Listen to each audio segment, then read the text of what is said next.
Кино Берлин хотод газрын мухарт байрлах хүн амьтанч нэг их ороод байдаггүй ил хул пабын эзэн овныг пабда байхад нь хэн нэгэн хаалгыг нь тогшиж байгаагаар эхэлнэ. Түүнийг хаалган дээрээ очин хаалганыхаа нүхээр харахад энэ нь Нийл гэх залуу байх бөгөөд ов Нийлийг пабда оруулсны дараа Нийл түүнээс намайг түүнтэй уулзуулаад өгөөч гэж гуйдаг. Овн зөвшөөрөх шинжгүй байсан тул Нийлч түүнээс салахгүй шалж бүр мөнгө хүртэл санал болгосон боловч овн гуйлтыг нь биелүүлэхээс эрс татгалзаж түүнийг пабаасаа явахыг шаардна. Ингээд Нийлийг явсны дараа овн савтаа им гаргаж ирэн уучгаад түүнийг нас барсны дараа өөрийнх нь пабыг өвлж авах хүнд хандан бичлэг хийдэг. Тэр бичлэгтээ байшингийнхэн зойрны өрөөнд нуугдаж буй маш аюултай нэг нууцын талаар анхааруулж пабын шинэ эзэн зойрны өрөөнд хоригдсон асар эртний нэгэн оршихуйн харгалзагч болох ёстойг хэлнэ. Зойрны өрөөнд төвжигдсэн энэхүү оршихуй амьд хүмүүс болон бүхтлүүдийн ертөнцийг холбох чадвартай байжээ. Овн харгалзагчийн үүргээ сайн биелүүлж чадаагүй учраас дараагийн шинэ эзэнд энэ зүйлийг зойрны өрөөнөөс гаргалгүй тэнд нь хорсон хിവэр байхыг захидаг. Дараа нь тэр энэ бүхнийг өөрийн гараараа дуусгахаар шийдэж зойрны өрөөг шатаах гэж оролдсон боловч харамсалтай нь амжилтгүй болж өөрөө шатаж өгдөг. Ингээд үйл явдал овны охин Айрис руу шилжих ба Айрис өөр хотод ганцаараа амьдардаг байв. Айрисийн ээж нь олон жилийн өмнө өвчнөөр нас барж тэр аавтайгаа бараг харилцаагүй байдаг бөгөөд эдийн засаг сэтгэл санааны хувьд бага зэрэг асуудалтай амьдардаг болох нь харагдана. Нэг өдөр Айрисийг найзтайгаа хамт явж байтал аавынх нь хуйлч түн рүү уцтаж овын нас барсан тухай мэдээг дуулган Айрисийг Берлин рүү хурж ир гэж хэлдэг. Ингээд Айрис Берлин рүү нисэж аавынхаа цогцыг баталгаажуулахаар эмнэлэг дээр очих ба тэр юучгүй шатсан овны биеийг хараад цочирддаг. Дараа нь овны хуйлч Жерми түн дээр ирж уулзсан аавынх нь үлдээсэн пабын талаар хэлэхэд Айрис ч аавыгаа ямар нэгэн барилга эзэмшдэг гэж мэдээгүй байсан тул сонирхлон төрж Жермитэй хамт очиж үзэхээр шийднэ. Пабад ирсний дараа Жерми Айрист байшингийн өмчлөлтэй холбоотой чухал бичиг баримтуудыг гардуулаад овны бичсэн өнөөх бичлэгтэй хурцгийг ч бас өгөөд дотор нь чухал заавар байгаа гэж хэлдэг. Айрис цаашид яах талаараа хараахан шийдээгүй байсан учраас тэр шөндөө өвлөж авсан байшиндаа хонохоор болох ба энэ үеэр найз нь түн рүү залган Айрис дээр очихоор болсноо хэлдэг. Айрис шөнө унтаж байгаад гинэт зойрноос гарах чимээнээр цочин сэрж доошоо шалгахаар буугаад байшинд нь үл таних этгээд нэвтэрч орсныг харан маш их айж сандарна. Харин Нийл түнд ямар нэг муу зүйл хийх гэж ирээгүй гэдгээ тайлбарлаад өөрийнхөө нас барсан эхнэртэй түрхэн зур ярилцахаар ирсэн гэдгээ хэлж энэ нь байшингийн зойрны өрөөнд байгаа зүйлийн тусламжтайгаар боломжтой гэдгийг хэлдэг. Айрис эхэндээ эргэлзэж байсан ч Нийл түнд маш их мөнгө санал болгоход санхүү нь хүндхэн байсан учраас хүсэлтийг нь зөвшөөрч Нийлч Айрисыг хуйлчаас зойрны түлхүүрийг авсны дараа дахин ирэхээр болдог. Маргааш нь Айрис Жеремитэй уулзсан албан ёсоор байшингийн өмчлөгч болох ба Жереми ч түнд ааваас нь үлдсэн хурцыг болон бусад зүйлсийг гардуулж өгдөг.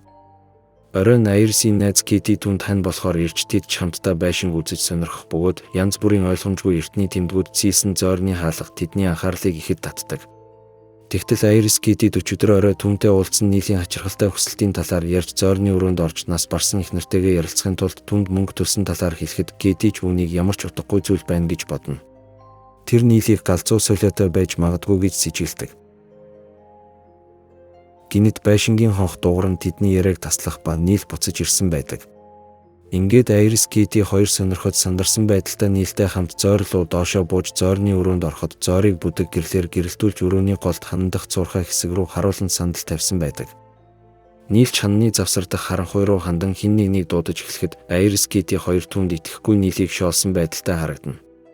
Тэгтэл гинэт харанхуй ханны завсраас хуучирч муудсан хувцас өмсөж толгойд нь шуудаа уусан аимшигтай чөтгөр шиг зүйл аажуухнаар гарч ирэхэд Айрис Кэти хоёр ч маш их айж балмагддаг. Нийл харин энэ талаар аль хэдийн мэдэж байсан учраас огт айсан шинжгүй энэ зүйлийг уудан толгойд гэж нэрлэдэг дүрсээ хувиргах чадвартай чөтгөр гэж тайлбарлах бөгөөд уудан толгойд өгсөн хэн нэгний дүрд богино хугацаанд хувирч чаддаг байжээ. Улмаар Нийл нас барсан хүнтэй харилцахын тулд нас барсан хүнээс үлдсэн эд зүйлийг чөтгөрийн аманд хийх ёстойг хэлж үүний дараа чөтгөр тухайн хүнд хувиран 2 минут түүний сүнстэй харилцах боломж олгодог талаар хэлнэ.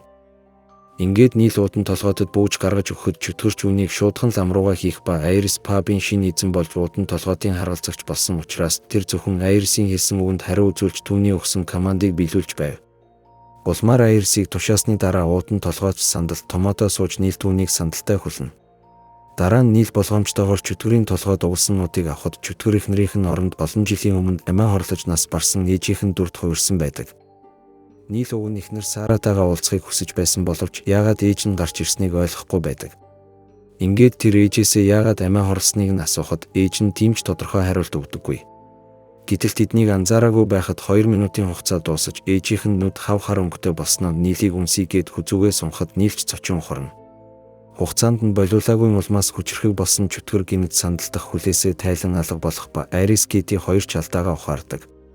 Сул чөлөөтэй болсон чөтгөр хан таазан дээгүүр гүн Нил рүү дайрч түүнийг унгаагаад амнаасаа маш их ус гарган нүрлүүн цацах бөгөөд ханан дах цуурхаагаас ч ус гоожиж эхэлнэ. Сандарсан Айрис чөтгөрт боль гэж тушаагаад яран удыг авч түүний толгойд углахад чөтгөрч номхорч ханан дах цуурхаа руу буцаад ордог. Айрис Кити хоёр ч уулзалтыг 2 минутаас хэтрүүлж болохгүй гэдгийг албаар тэднээс нуулаа гэж Нилд уурлах бөгөөд Нилд саяын болсон аимшигтай үйл явдлыг үл харгалзан Айрист илүү их мөнгө амлаж их нартайгээ заавал уулзмаар байна гэж гуйдаг. Ингээд тэр Айрисыг бодлоо өөрчлүүл хэлээрээ гэд тэр үед дахиж ирэхээр болоод тэндээс явдаг. Үүний дараа Айрис Кити хоёр Айрисын аавын үлдээсийн зааварчилгаатай бичлэгийг үзэж уудан толгойд чөтгөр анх хүн байсан боловч олон зуун жилийн өмнө хүмүүс түүний онцгой чадварыг буруугаар ашигласнаас болоод чөтгөрлөг зүйл болж хувирсныг олж мэднэ.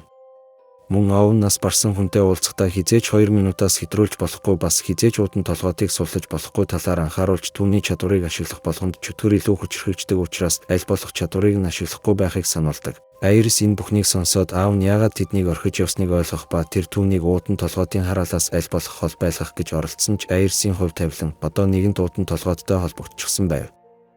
Кити бичлэгийг үзэж дуусныхаа дараа шуудхан л эндээс явахыг санал болгосон ч Айрис санхүүгийн хувьд асуудалтай дээрээс нь очих газарч байхгүй учраас эндээ үлдэхээр шийднэ. Тэр Китид Нилийн санал болгосон их хэмжээний мөнгийг авч ядаж санхүүгийн хүнд нөхцөл байдлаасаа гармаар байгаагаа хэлэхэд Кити хэдийгээр үүнийг тийм сайхан санаа гэж бодохгүй байсан ч найзыгаа дэмжин хэсэг хугацаанд түүнтэй хамт үлдэхээр болдог. Ингээд Айрис аюулгүй байдлаа хангахын тулд зойрны шатан дээр эндээс хэтэрч болохгүй гэсэн анхааруулга бичээд дараа нь Нилтэй уулзаж түүний гуйлтыг биелүүлэхээр шийдснээ хэлдэг. Удалгүй тэд байшинд буцаж ирээд зойрны өрөөнд дахин уудан толгойтыг дуудаж гаргаж ирэх ба Нил түүнд эхнэрийнхээ зүйлтийг өгөхөд энэ удаад чөтгөрч ямар нэг алдаа мадаггүйгээр эхнэрийнх нь дүрд хувирна. Нил эхнэрээ хараад сэтгэл нь ихэд хөдөлж эхнэрээсээ нас барахаас өмнө юу болсон тухай асуух ба гинэд тэр салах ёс гүйцэтгэх биш харин эхнэрээ хардан хинтээ явуулдаг байсан талаар нь асууж шалгааж эхэлдэг. Ингээд Нилийг эхнэртэйгээ маргалдаж байтал 2 минутын хугацааж дуусаж уудан толгойд дахин хүчрхэгжин сандал дээрх хүлээснээсээ мултран гардаг. Нүд нь харсан эхнэр нь Нилд хандан түүнд өөр хүн байгаагүй тэр зүгээр л түүнтэй дахиж хамт байхыг хүсээгүй гэж хэлдэг.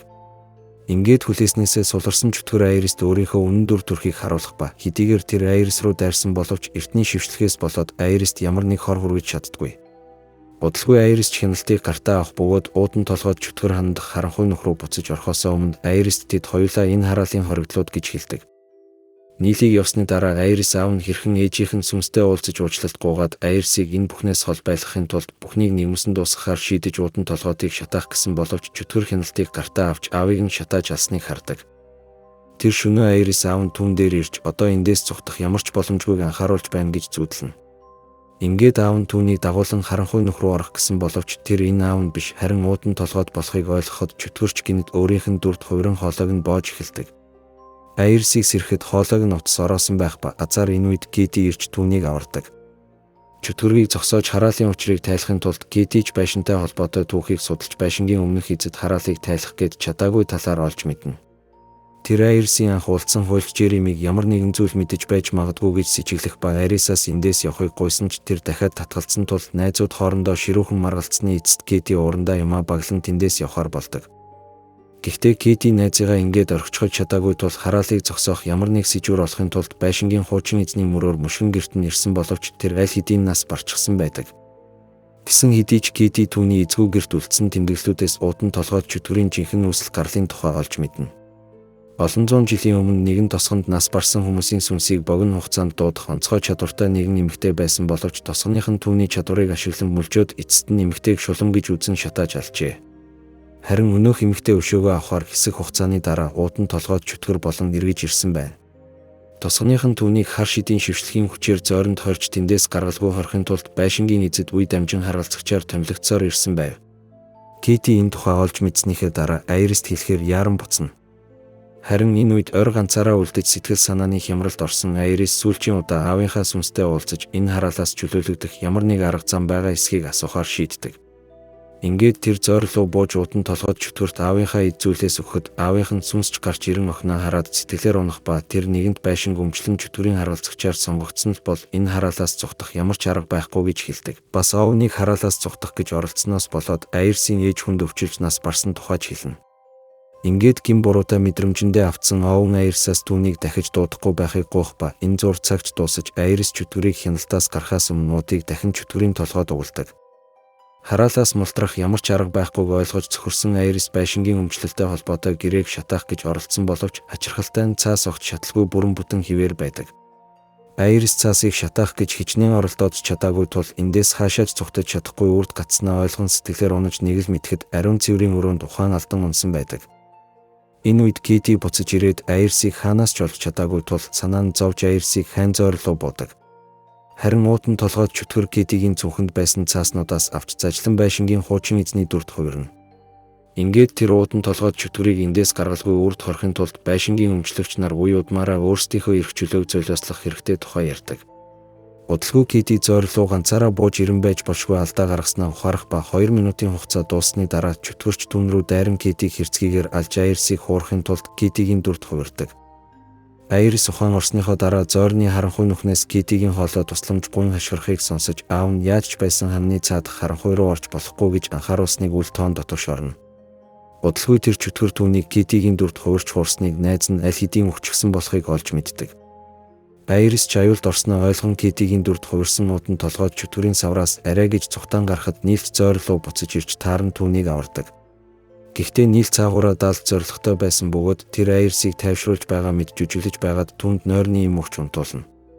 Хэсэг хугацааны дараа Айрс ирээд зойр руу очиход нийл уутан толгойдоор дамжуулан эхнэртэйгээ ярилцаж байх ба эхнэрийнхэн дүрд хувирсан уутан толгойд Сараг үхэлд хүргэсэн хүнд нийл өөрөө гэж хэлдэг. Нийл эхнэртэйгээ маргалдан түнд нойрны юм өгснөөс болоод Сара машинтайгаа явж байхдаа осолд орж нас барсан байжээ. Үүний дараа нийл уутан толгойтыг өөрийн эзэмшилтэд байлгаж чадварыг нь хүссэн үедээ ашиглахын тулд Айрстай тэмцэлдэх ба чөтгөр түн зөвхөн одоогийн эзэн нь өгсний дараа л байшингийн эзэмшил дараагийн хүнд шилжих боломжтой гэж хэлсэн байв. Айрс шуналтаа хөтлөгдөн эрүүл ухаанаа алдсан нийлээс цухтаан байшингийн дээвэр рүү гарахад нийл араас нь ирээд Айрстай хэсэг тэмцэлцсний эцэст түүнийг дээвэр дээрээс шидэж алдаг. Ингээд нийл Айрсын биеийг тэврэн зойр руу очиж Айрсын утсыг уутан толгойдод өгөхөд тэр утсыг нь зажлаад Айрсын дүрд хувирна. Нийл Айрсын сүнснээс байшингийн өмчлөлийг түн рүү шилжүүлэхийг гуйхад Айрст хувирсан уутан толгойд Айрс одоо хүртэл байшингийн өмчлөгч хിവэрэ байгаа тул түнд хувирсан уутан толгойд одоо өөрийнхөө эзэн болсон гэдгийг хэлдэг. Нийлч уутан толгойд чөтгөрийн занганд орсноо ойлгох ба харин одоо өөрөө өөрийнхөө харгалзагч болж эрх чөлөөтэй хүчрэх болсон чөтгөр нийлийг хэрцгийгээр алдаг. Ингээд кино эцэст нь олон зуун жилийн хараалаас суллагдан эрх чөлөөтэй болсон чөтгөр Айрсын дүрээр байшингаас алхаж гарахад байшин бүхэлдээ шатаж юучгүй болж байгаагаар төгсдөг.